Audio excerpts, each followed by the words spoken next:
Hello everyone, welcome back. Today I want to be discussing why you should be building your medical kits instead of just buying them. So as you can see here, I am a huge proponent of building your own kits. Initially, um, I didn't know where to start, and as I got more training, more experience, um, more jobs, worked more details, I learned more and more what it takes to build your own kits, and I realized it's a lot cheaper and a lot more efficient for me. So today I'm not really going to cover what components go inside my kits, but I do have three basic types of kits. The philosophy that I like to use. I like to have a small incident boo-boo type kit. I like to have a trauma type kit, and then I like a field care, prolonged care type kit. So those are the three major kits or three types of kits that I normally have. But again, we're not going to get into specifics today. We're just going to kind of cover why you should be building yours. So lately, I've been seeing a lot of these kits that people are selling online in stores. They're pretty much all the same. They're just packaged differently. With some have more quantities, some have less. Some people just throw on their brand name or name recognition on it, and they try to charge you more. Some people throw fancy names like the Special Forces Medic Kit. They try to sell you specific kits. Hey, this one's a car kit, so put one in your car. This one's for tactics. This one's an advanced kit. Um, you name it, they have a kit for it. And again, they're gonna market it at three times the price. And I don't agree with that. A kit's a kit. Again, you're gonna have your small incidents. You're gonna have your more traumatic incidents, and then you're gonna have situations when you're gonna be with that patient, or you're gonna be the patient, and you're gonna have to maintain yourself. So again, the prolonged care type kits. Um, you know, Granted, sometimes we are stuck with what we're issued. So when that does happen, right, I've had many uh, times where I'm issued a certain kit and it's part of the uniform. Hey, it needs to be on the left side. It needs to have these basic items. But in those situations, just supplement it. I've had incidents where I got a tourniquet I didn't like, or I didn't agree with the brand um, that the employer, the agency was giving me. So I threw in a cat tourniquet. I kept the other one, but I still threw in a tourniquet. Threw in more gloves. Threw in an MPA just because I knew what I was doing with those and didn't feel comfortable issuing those. But I felt the need to throw in an MPA. And of course, throw in some over the counter type meds. So Tylenol, ibuprofen, um, some aspirins, some antihistamines. You're still going to supplement those kits even though they're issued to you and you need to maintain those. Um, but again, I like building your own kits because either way, you're going to customize your kits. So you look at different kits I have laid out through here. I'll throw in some patches on it. I'll throw in some other things. This one's kind of water resistant. But I'll throw in different things and I'm modifying them. I'm prepping the gear. Sometimes the equipment's wrapped up and the packaging takes up so much space. So I'll kind of modify that to kind of ease my access to it. But you're going to modify it either way. You're going to customize it. You're going to take out things that you don't like, that hey, this is cheap. Hey, this brand is better. I need more of these.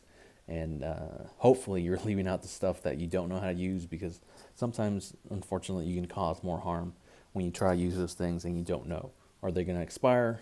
And again, you're going to use those and you're going to get someone sick. You're going to cause more injury or illness, and then you don't want that. Another reason to build your own kits instead of just buying them is you add quality items to your kits. I've seen so many kits and they cost so much money, which I hate it. And people are throwing in cheap items in there. Again, they'll market it as a 100 item medical kit, or hey, this kit has 50 items, your kit only has 10 items. But again, they're throwing cheap, low end type stuff. So again, they might have a huge quantity of items in there, but it's cheap quality. So I'd rather have quality over quantity. Um, One example is medical tape. So when you need medical tape, you need good medical tape. You want it to tear easily. You want it to be able to actually stick to when you want to be using it. And that's one of the items I see a lot of these medical kit providers or even employers, agencies skimping out on. So they don't provide tape or they provide the cheapest tape available and it just doesn't do the job. Of course, another reason is because there is not a one size fits all solution. Having done some executive protection, having done some physical security, having served in the military, currently now working in emergency management, all kits are not created equal. So um, some kits will be like this, right? Just everyday type use. I do have a cat tourniquet in there. I do have this one back here is my prolonged care type kit. This is a smaller one. I would throw this on my vest. Has a little bit more things. And then of course we have a trauma type kit. So the kits are not going to serve the same solutions. I also remember doing some executive protection, and they didn't like the visuals of having medical kits. Again, if you're protecting a high-end client, they don't want in the background. They don't want journalists or other people to see medical kits, because then they start thinking, "Wait, is this person sick? Why is there a kit? Why is there a medic?" Sometimes, even though you are the medic or the EMT or the paramedic assigned to that detail, they don't want you to stick out, because again, you're giving off a bad vibe to the whole situation. And then sometimes you can't carry a huge, red response bag. Even this prolonged care kit, that's going to be tucked in a duffel bag, that's going to be in the back of the vehicle, that's going to be at the main location behind the venue, and kind of the quiet area that the client's going to have. In some situations, I kind of had to, here's a decent one, I had to kind of do an ankle medical type kit. Sometimes just all I had was a tourniquet, a simple CPR mask, and threw in some gloves, because everything else, hopefully, if shit hit the fan, you had other people be able to respond. But again, people talk about, oh, you should have this kit or that, but unfortunately, the client or the situation doesn't always allow you to carry all those things. So again, one size does not fit all, but sometimes people that sell medical kits, they think the kit that they're selling you is going to fix all your problems. But again, once you get in the field and start learning these things, you realize, hey, it doesn't work like that. One thing I do like to kind of look out for or think about is how you're going to carry these kits, right? As you see, I have my dual sport back here. When I ride a motorcycle, there's very minimal gear you can carry. So again, I can't carry this huge kit. I can't carry, all these supplies, body armor. I can't carry all that.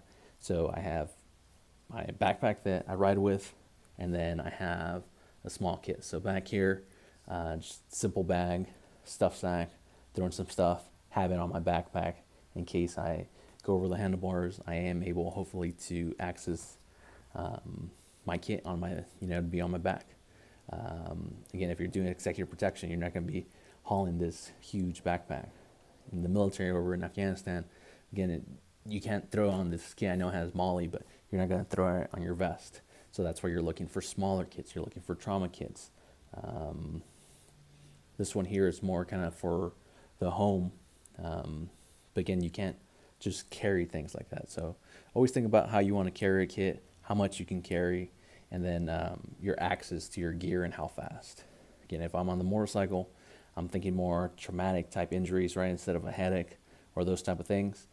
Of course, I'm going to want a tourniquet or things to kind of stop the bleeding. Some shears, maybe take off some motorcycle gear. But that might not be me, unfortunately. I know people say, hey, you need to, if you go off the bike, you're going to have to be able to apply aid, but I'm not going to attach a tourniquet on the motorcycle somewhere, right? Stuff gets stolen. I can't properly secure all that stuff on the motorcycle. So again, how fast you want to access it, and then being able to access where is it going to be. Another big thing is if you want a waterproof container, depending where you're operating, right? Extreme colds, extreme heat. Is this kit going to stay in your vehicle? So all things to kind of take into consideration. One other thing about why you should be building your own kit instead of just buying one is, again, these kits can cost a couple $100s, right? I've seen some going for $200, $300, and that they're good kits. But if I'm just getting into this and I'm trying to be prepared, trying to have some basic medical supplies. So when I hit the gun range or just here at home, um, $200 might be, pretty big. And of course, people will bash me saying, "Hey, it's medical supplies. $200 is nothing for your life or being able to save a life." But we all do it. We try to cut corners, save money here and there. But when you're building your own kit, again, start off small. Get a simple Ziploc bag, get a stuff sack, get an old container.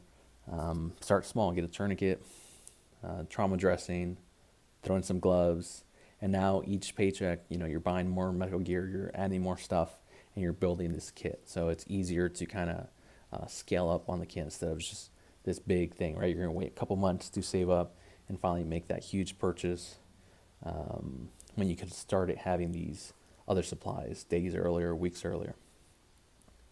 Um, let's see. So again, think about where you plan to carry it and how much. Let's see. One great thing, that I have done a lot is sometimes I just buy certain pouches. Some people make great pouches, great containers for this medical gear. This one here is a great one I've had for a long time. I know there's better ones out there, but the pouch itself, I think it was $50, $60. I've modified it, I've added some stuff to the side. I still have a cat tourniquet. It works for me. I know black camouflage is not the best, but at the time, that's kind of what went with my uniform. So that's what I got. Same thing. If all I need is a simple TQ, I want to carry it. I love this holder. This one's fairly simple, fairly cheap. Goes well on duty belts. You have other kits here, and some people, right? This is a rip away. Some people make great pouches, but then they stuff their kits with, again, cheap gear, not the medical equipment you want. Sometimes it's best just to buy their pouches. And again, people are going to say, "Why am I spending $100 on a pouch?" Is because that pouch does make the difference. Again, you want to conceal carry. You want to have a kit on you at all times. Little, ankle medical kit. Throw in some stuff. Again, this one's fairly simple, just a waterproof bag. Being able to carry all my medical gear in there, but that works for me. So again, what works for you? Buy a good case. If you find a good medical pouch, put them in the comments below. Let me know what works for you. What good manufacturers are out there. And as I mentioned earlier, training and real world experience will let you know what you actually need and what you should carry, because you're more likely to encounter that situation. Sometimes, having been there, having done that, you know that you can do certain interventions without the medical gear. And of course, it's always best to have that medical gear and have that personnel there. But unfortunately, again, you can't carry it everywhere. You're not going to have it everywhere. I can be riding my motorcycle here and go off the cliff. And now, I'm unconscious, even though I have the training, I have the medical gear. No one's going to be able to reach me. But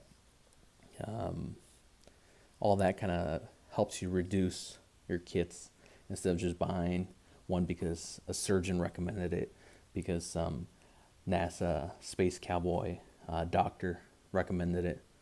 Do your research, get your training, and start building your own kits. So please like, subscribe, and just watch other videos. I do hope to put out more videos like this. Stay safe, everyone.